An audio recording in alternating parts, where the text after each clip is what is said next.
क्या आपने कभी गहराई से सोचा है कि जब आप सोते हैं तो आपका दिमाग क्या करता है?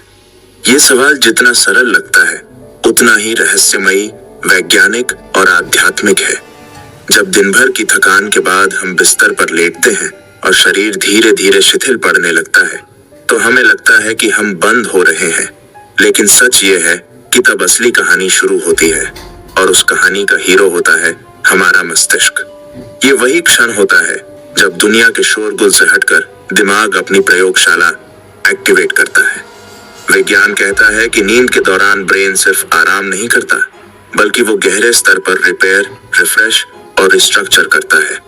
एक लाइब्रेरियन की तरह वह दिन भर के अनुभवों को छांटता है, जरूरी यादों को लॉन्ग टर्म मेमोरी में डालता है, फालतू बातों को डिलीट करता है और नए क्रिएटिव आइडियाज के लिए जगह बनाता है।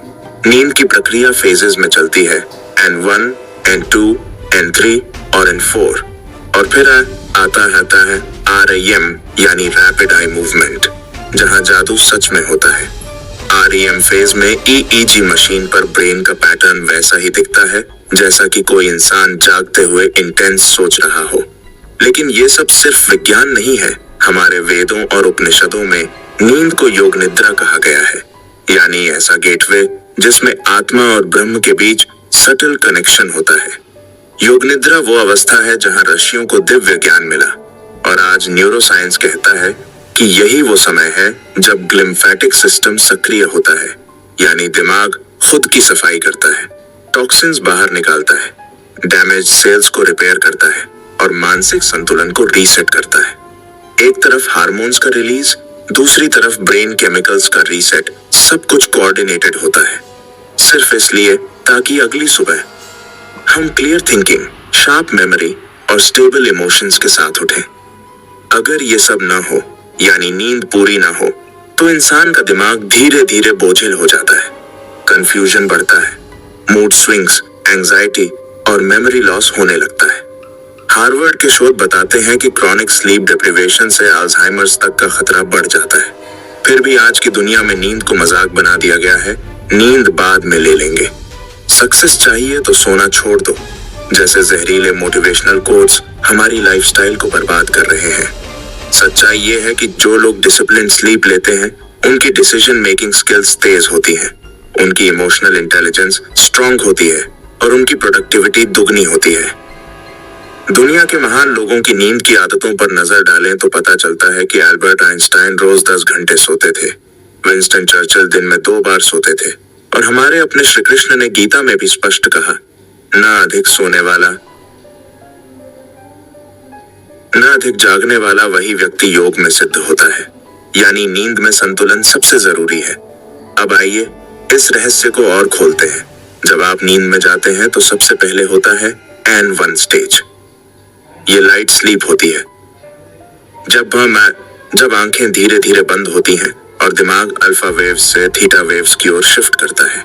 इसके बाद आता है N2, जिसमें शरीर का तापमान गिरता है, दिल की धड़कन धीमी होती है और दिमाग में स्लीप स्पिंडल्स और के कॉम्प्लेक्स बनने लगते हैं। ये माइक्रो एक्टिविटीज दिमाग की सुरक्षा और मेमोरी प्रोसेसिंग में मदद करते हैं। फिर आता है N3 और N4 यानी डीप स्लीप, जिसमें दिमाग डेल्टा वेव्स पर स्विच करता है। इस स्टेज में शरीर की मरम्मत होती है, टिश्यू ग्रोथ होता है, इम्यून सिस्टम मजबूत होता है और शरीर HGH यानी ह्यूमन ग्रोथ हार्मोन छोड़ता है। फिर आता है REM, जहाँ सपनों की दुनिया एक्टिव होती है। ये वो समय होता है जब ब्रेन मेमोरीज को रिकॉन्फिगर करता है और सबकॉन्शियस से जुड़कर क्रिएटिविटी को अनलॉक करता है। यही वजह है कि कई इन्वेंशंस जैसे सोइंग मशीन, DNA का डबल हेलिक्स स्ट्रक्चर और इवन गूगल का आइडिया सब सपनों में आया। लेकिन REM स्लीप इतनी पावरफुल होने के बावजूद मॉडर्न डिस्ट्रैक्शंस ने इसकी क्वालिटी बिगाड़ दी है।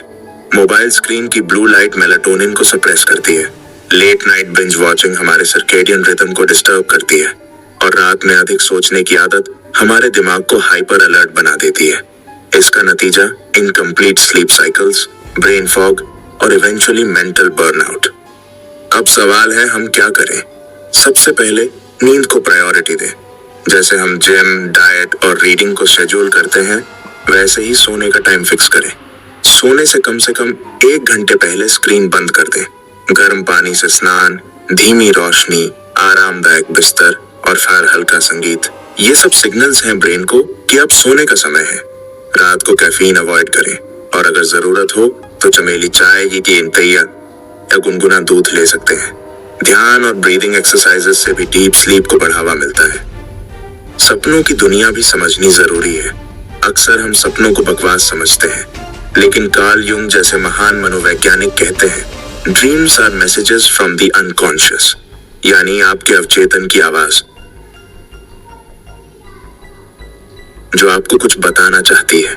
सपनों को लिखिए, समझने की कोशिश कीजिए। कई बार उत्तर वहां होते हैं जहां सवाल भी नहीं होते। आध्यात्मिक दृष्टिकोण से देखें तो नींद केवल विश्राम नहीं है, ये आत्मा की यात्रा है। जब आप गहरी नींद में जाते हैं तो शरीर और मन के सारे द्वंद्व खत्म हो जाते हैं। आप एक ऐसी अवस्था में पहुंचते हैं जहां ना पहचान रहती है, ना इच्छाएं, सिर्फ शुद्ध अस्तित्व। यही सुषुप्ति है, यानी वो अवस्था जिसमें आत्मा परमात्मा से जुड़ने का प्रयास करती है, बीती है। अब सोचिए, जब आप अगली बार सोने जाएं